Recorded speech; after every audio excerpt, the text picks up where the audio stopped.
الحمد لله رب العالمين والعاقبة للمتقين والصلاة والسلام على أشرف الأنبياء والمرسلين وعلى آله الطيبين الطاهرين وأصحابه الأكرمين وأولياء أمته أجمعين، أما بعد، فقد قال الله تبارك وتعالى في شأن حبيب: إن الله وملائكته يصلون على النبي يا أيها الذين آمنوا صلوا عليه وسلموا تسليما. اللهم صل على سيدنا جد الحسن والحسين وعلى آل سيدنا جد الحسن والحسين وبارك وسلم صلاة وسلام عليك يا رسول الله، صلاة وسلام عليك يا حبيب الله، صلاة وسلام عليك يا نبي الله، وعلى آلك وأصحابك يا خير خلق الله صلی اللہ تعالی علیہ وسلم. اما بعد، ہر تعریف، عظمت و بڑائی، بزرگی و کبریائی صرف اور صرف اللہ رب العزت کے لیے ہے جو تمام جہانوں کی پرورش کرنے والا ہے. میں اللہ تعالیٰ کا حمد کثیر اور اس کا شکر جمیل بجا لاتا ہوں اور اس بات کی گواہی دیتا ہوں کہ اللہ کے سوا کوئی لائق عبادت نہیں، وہ ایک ہے، اس کا کوئی ساتھی و شریک نہیں. اور اس بات کی گواہی دیتا ہوں کہ ہمارے اور آپ کے آقا و مولا، دونوں جہاں کے مالک و مختار، گلشن ہستی کی اولی فصل بہار، نائب پروردگار، آقا نامدار، حضور پرنور، شافع یوم النشور، حضرت سیدنا و مولانا ابو القاسم محمد مصطفیٰ احمد مجتبیٰ محمود مرتضیٰ صلی اللہ علیہ وسلم، اللہ تعالیٰ کے آخری رسول، اس کے برگزیدہ بندے اور تمام عالمین کے سردار ہیں. اللہ تعالیٰ حضور پر، حضور کی آل اولاد، صحابہ اکرام، اہل بیت اور اولیاء امت پر صبح قیامت تک بکثرت درود و سلام بھیجتا رہے، رحمتیں برکتیں نازل فرماتا رہے. آئیے عقیدت و محبت کے ساتھ دل کی گہرائیوں سے مکین گنبد خضرا کا تصور لیے ہوئے آقا کریم سرور عالم صلی اللہ علیہ وسلم کی بارگاہ بے کس پناہ میں اظہار غلامی کا سلوک دیتے ہوئے نذرانے درود پاک پیش کریں. پڑھی درود پاک: اللہم صلی علی سیدنا و مولانا محمد وعلی آل سیدنا و مولانا محمد وبارک وسلم صلاۃ و سلام علیک یا رسول اللہ وعلی آلک و اصحابک یا حبیب اللہ صلی اللہ تعالی علیہ وسلم. سیرت اہل بیت کی آج تیسری مجلس ہے اور آج کی اس مجلس مبارکہ میں انشاءاللہ تعالی پنجتن پاک، آل حبا اور اہل بیت اطہار کی عظمت و شان اور ان کی بلندی و عفت کے متعلق چند باتیں بیان کرنے کی سعادت حاصل کی جاتی ہے.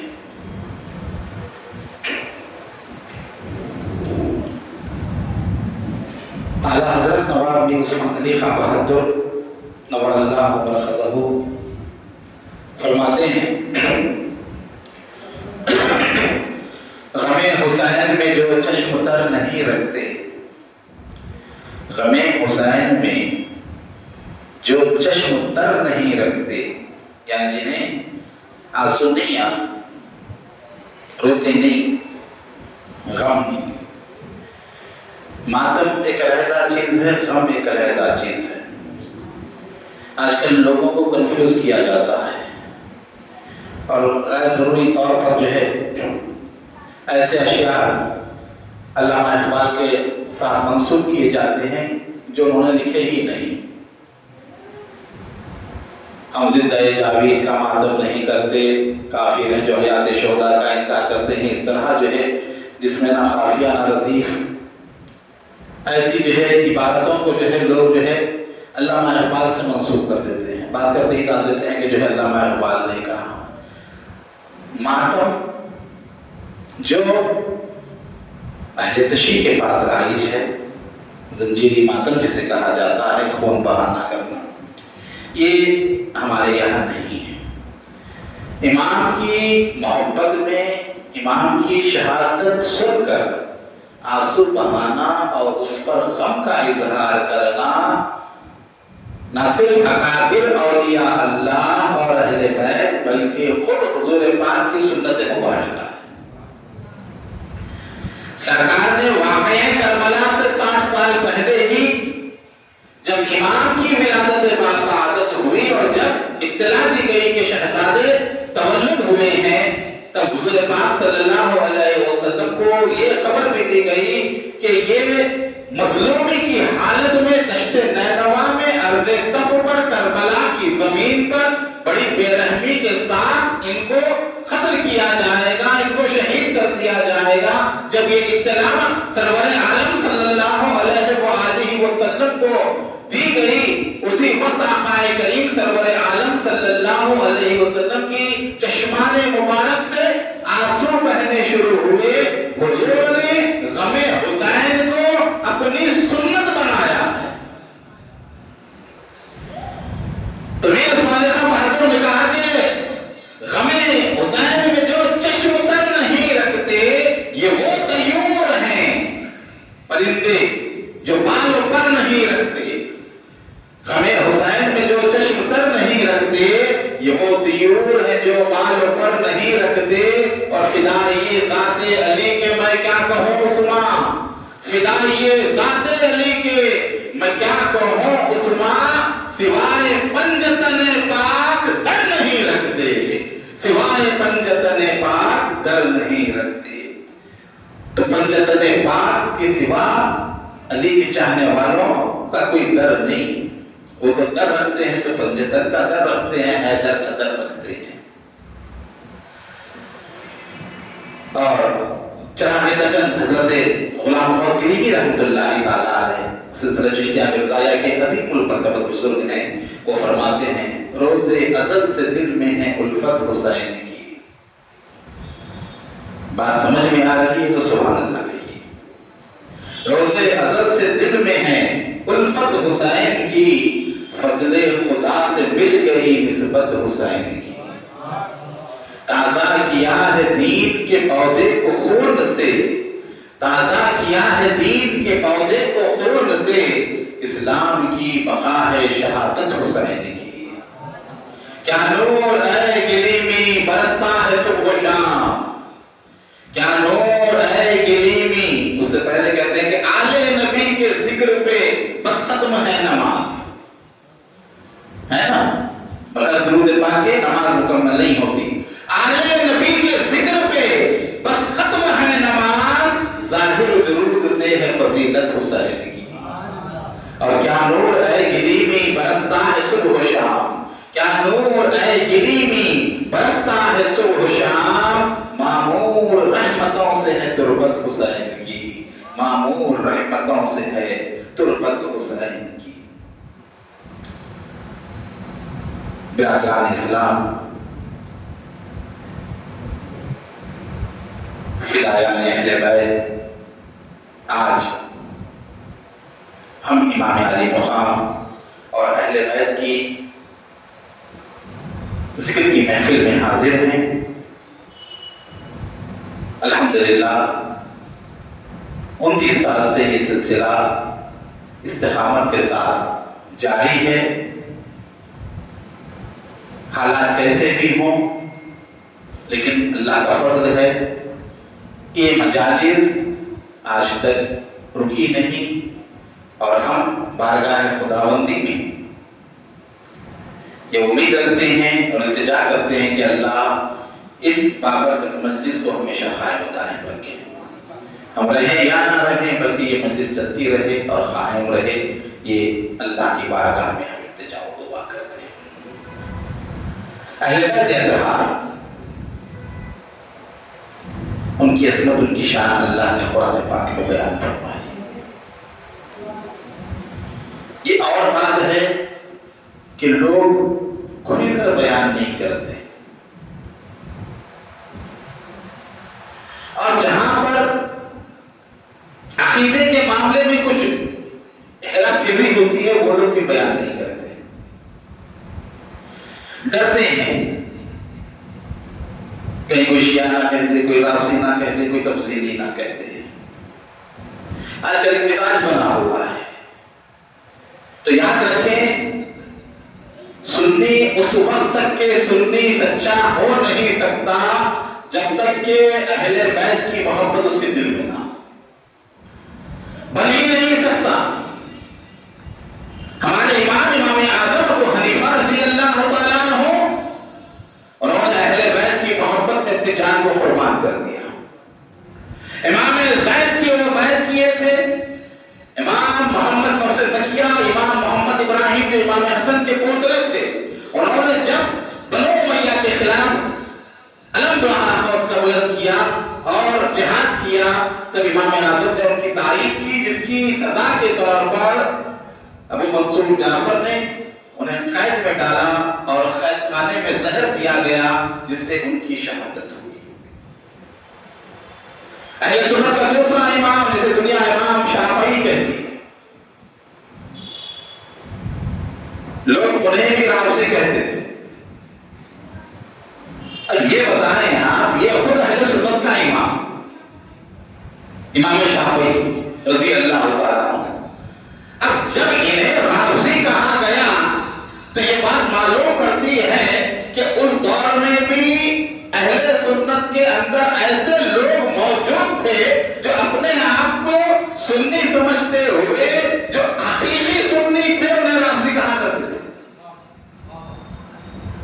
ہے نا؟ امام شافعی سنی، ان کی سنیت تو ایسی ہے، سنی کا سنیوں کے امام ہے، جو ان کو مانتا ہے سنی ہی نہیں ہوتا. اب وہ کہہ رہے ہیں کہ اے لوگوں، اگر حب اہل بیت کا نام رافضیت ہے تو گوارا ہو، میں محمد بن ادریس شافعی سب سے پہلا رافضی ہوں. تو اہل سنت میں اس فکر کے لوگ ہر دور میں رہے، جو اپنے آپ کو سنی ظاہر کرتے اور سنیوں کو تفصیلی کہتے، رافضی کہتے یا شیعہ کہتے، اور ان کے متعلق الزامات اور بہتان تراشیاں لگاتے. یہاں تو عوام نہیں بلکہ اہل سنت کا امام بھی ان کے فتنوں سے محفوظ نہ رہ سکا. تو بات یہ سمجھ میں آتی ہے، جب تک کہ یہ ٹائٹل نہ لگے وہ پکا سنی ہو ہی نہیں سکتا، جب تک کہ بولے نہیں اس کو. امام شافعی کو بولتے گئے اتنا بولے کہ وہ سنی نہیں، اہل سنت کے امام بن گئے، اہل سنت کے مقتدا بن گئے. ہم تو جو عوام اہل سنت ہیں، ہم تو ان کی اقتدا کرنے والے ہیں، ان کو ماننے والے، وہ ہمارے امام تھے. تو اگر امام شافعی کو ہم سنی مانتے ہیں تو یقیناً وہ لوگ جو امام شافعی کو کہتے تھے کہ یہ رافضی ہیں، وہ ہماری نظر میں سنی نہیں ہو سکتے، وہ ان کا تعلق اہل سنت سے نہیں ہو سکتا. اگر یہ مجالس